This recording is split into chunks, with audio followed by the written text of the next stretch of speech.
Hello student, आपले crop प्रोडक्शनचं first, third, fifth आणि 10th हे 4 टॉपिक कंप्लीट झालेत आणि आज आपण बघणार आहोत 6th टॉपिक नर्सरी मॅनेजमेंट. आता टॉपिकचं नाव काय आहे? Nursery management. म्हणजे तिथे काय असणार आहे, जे की आपण वेगवेगळ्या प्रकारच्या नर्सरी बघतो, तर तिथे जे काही मॅनेजमेंट, आता तिथे कसलं मॅनेजमेंट असणार आहे, तर आपण नर्सरीमध्ये जाऊन काय करतो, तर वेगवेगळ्या प्रकारचे रोपं असतील, प्लांट्स असतील, ते सगळे घेऊन येतो. मग नर्सरी मॅनेजमेंटमध्ये काय करावं लागणार आहे, तर सगळ्या वेगवेगळ्या व्हरायटीचे जे काही प्लांट्स असणार आहेत ते तिथे पब्लिकसाठी अवेलेबल करून दिले जाणार आहेत. ओके, तर फर्स्ट आहे introduction to nursery. Definition: a nursery is a place where plants are propagated and grown to a desired age for transplanting in a main field or for sale.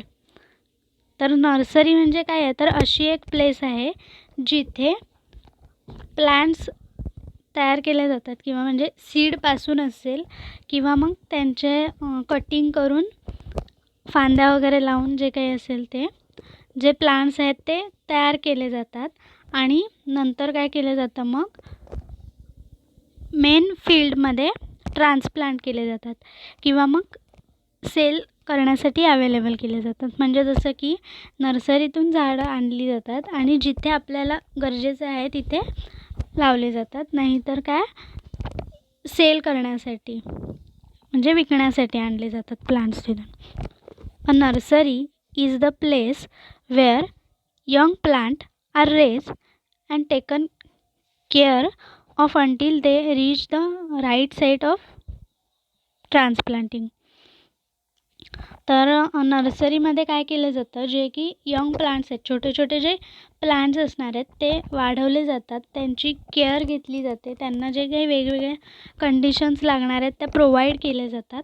आणि हे कधीपर्यंत केलं जातं, तर जोपर्यंत त्यांना जिथे लावायचे तिथे लावायला नेईपर्यंत, म्हणजे मेन साईटला जिथे लावायचे तिथे नेईपर्यंत, किंवा मग सेल झाल्यावरती किंवा कोण दुसरे लोक येऊन विकत घेऊन जाईपर्यंत त्यांना जे काही कंडिशन्स असतील एन्व्हायरमेंटल त्या तिथे त्यांना प्रोव्हाइड करणं गरजेचं असतं.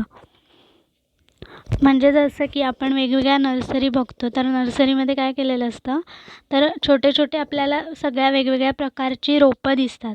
मग त्यांना इरिगेशन केलं जातं, त्यांचं जे काही फर्टिलायझर्स असतील, केमिकल्स असतील, ते जे काही लागणारे असतील ते त्यांना घातले जातात आणि वेगवेगळं जे काही कटिंग वगैरे असेल ते तिथे केलं जातं.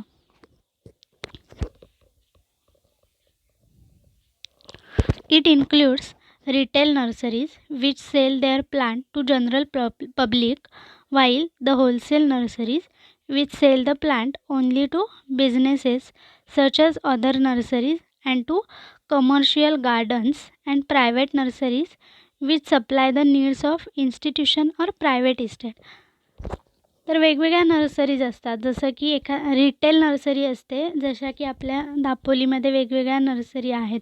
तर तिथे काय केलं जातं, तर लोकल जे काही लोक आहेत, पब्लिक आहेत, त्यांना ते तिथे जाऊन, जसं की मला 2 प्लांट्स पाहिजेत तर मी त्या नर्सरीत जाऊन घेऊन येते, कोणाला 4 पाहिजेत तर तिथे जाऊन घेऊन येते. अशा पद्धतीचं जे की रिटेलमध्ये किंवा आपल्याला सुट्टे 1-2 वगैरे असे घ्यायचे तर तिथे जाऊन आपण घेऊ शकतो रिटेल नर्सरीमध्ये. त्याच्यानंतर दुसरे असतात होलसेल नर्सरी. तर ज्या होलसेल नर्सरी असतात त्या रिटेलसाठी नसतात. म्हणजे मला जर 2-4 प्लांट्स फक्त घ्यायचे तर त्याच्यासाठी मी होलसेल नर्सरीमध्ये नाही जाऊ शकत. ह्याचं कारण काय, तर तिथे होलसेलमध्ये म्हणजे खूप अमाऊंटमध्ये, जसं की 100,000 असे एवढ्या अमाऊंटमध्ये प्लांट्स घेतले जातात. आणि ते कशासाठी असतात, तर फॉर बिझनेससाठी, किंवा जसं की आपल्या दापोलीमध्ये छोट्या छोट्या नर्सरी आहेत.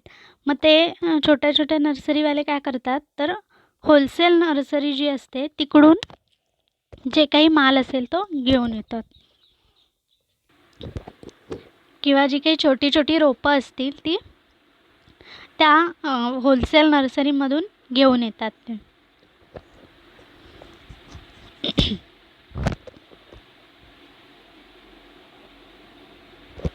Vegetable growers, floriculturist, forester, orchidist and various plant growers largely depends on the availability of nursery plant in nearby market, but such plants may be raised without much care and less attention given towards genetic purity. तर जसं की वेगवेगळे लोक असतात, जे vegetable growers म्हणजे भाजीपाला करणारे फार्मर्स, किंवा मग फ्लोरिकल्चरिस्ट म्हणजे काय तर जे वेगवेगळ्या प्रकारचे ऑर्नामेंटल फ्लॉवर्सचे प्लांट्स असतील किंवा वेगवेगळ्या ऑर्नामेंटल शोचे प्लांट्स असतील ते वाढवणारे काही लोक असतील, किंवा मग असे वेगवेगळे जे काही असतील प्लांट ग्रोवर्स, तर ते काय करतात, नर्सरीमधून प्लांट्स घेऊन येतात. काही वेळेला काय होतं, तर नर्सरीमध्ये जे काही म्हणजे तिथे जवळपास असणाऱ्या नर्सरीमध्ये जे प्लांट्स असतात त्यांची नीट केअर घेतलेली नसते. मग त्याच्यामुळे काय होतं, जेनेटिक प्युरिटी नीट राहत नाही. म्हणजे त्याच्यामधून मिळणारं जे काही प्रोडक्ट आहे ते चांगल्या प्रकारचं मिळत नाही. त्याच्यामुळे जे काही नर्सरी असतील त्या चांगल्या प्रकारे तिथलं जे काही एन्व्हायरमेंट असेल ते ठेवणं त्यांना गरजेचं असतं.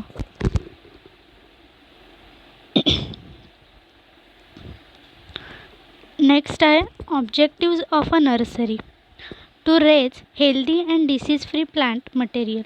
तर जे नर्सरीज असतात त्यांना काय काय मेन करणं गरजेचं असतं. तर फर्स्ट आहे, जे प्लांट्स आपण तिथे वाढवणार आहोत ते कसे असले पाहिजेत, एकतर हेल्दी असले पाहिजेत चांगले, आणि डिसीज फ्री म्हणजे ते जी प्लांट्स असणार आहेत त्यांना कुठल्याही प्रकारचे डिसीज म्हणजे फंगी वगैरे जे काही असेल ती लागलेली नसली पाहिजे.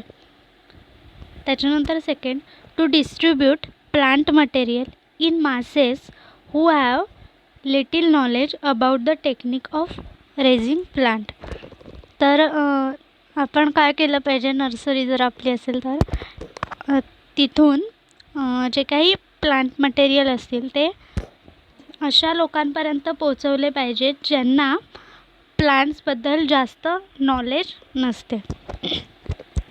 त्याच्यानंतर थर्ड आहे, टू इंट्रोड्यूस एक्झॉटिक स्पेसीज. तर वेगवेगळ्या ज्या एक्झॉटिक स्पेसीज असतात, जसं की आपल्याला आता आपले जे रेग्युलर प्लांट्स असतात, किंवा समजा फॉर एक्झाम्पल आपण रोजचं एक्झाम्पल घेतलं गुलाबाचं, तर आपले जे नॉर्मल नेहमीचे जे गुलाब असतात तेवढेच आपल्याला माहीत असतात. म्हणजे एक्झॉटिक स्पेसीज असतात म्हणजे जे काही बाहेरून आणलेले वगैरे स्पेसीज असतात ते आपण आणले तर त्याच्यातून आपल्याला वेगवेगळ्या प्रकारचे फ्लॉवर्स मिळतात. जसं की वेगवेगळ्या प्रकारचे जे रोज असतात ते आपल्याला त्या एक्झॉटिक स्पेसीजमधून भेटतात. Planting of nursery grown seedlings is a sure method of developing poor and barren sites. तर नर्सरीमध्ये जे प्लांटिंग केलं जातं ते सीडलिंगपासून केलं असेल, म्हणजे सीड्स लावून जर प्लांट्स वाढवले असतील तर ते प्लांट्स जास्त चांगले असतात. त्यानंतर आहे रिप्लेसमेंट ऑफ कॅज्युअलिटीज. तर जे काही वेगवेगळे एक्सपेरिमेंट्स असतील ते करून चांगल्या चांगल्या वेगवेगळ्या व्हरायटीचे जे काही प्लांट्स असतील ते तिथे करणं गरजेचं असतं. त्याच्यानंतर आहे इम्पॉर्टन्स. काय काय तिथे इम्पॉर्टंट असणार आहे. First, purity. तर जे काही आपण नर्सरीमधून आणणारे प्लांट्स आहोत तर ते कसे असले पाहिजेत, प्युअर असले पाहिजेत. जसं की फॉर एक्झाम्पल आता आवळा आपण बघितला तर आवळ्याचे 2-3 प्रकार असतात. एक जाडा मोठा आवळा असतो, दुसरे छोटे सेम मोठ्या आवळ्यासारखेच फक्त छोट्या साईजचे असतात, आणि तिसरे जे असतात ते राज आवळे म्हटले जातात. त्याचा शेप छोटाच असतो, पण स्ट्रक्चर जे असतं ते जरा डिफरंट असतं.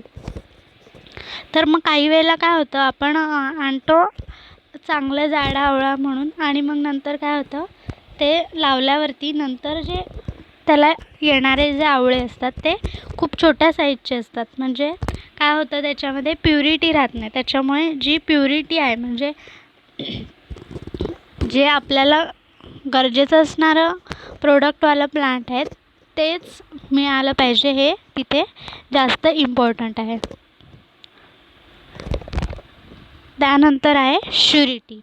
तर श्युरिटी म्हणजे सेम प्युरिटी. जसं की मी आता म्हटलं, आपण आणतो आहे वेगळ्या प्रोडक्टसाठी आणि त्याच्यातनं मिळणारं प्रोडक्ट वेगळं आहे.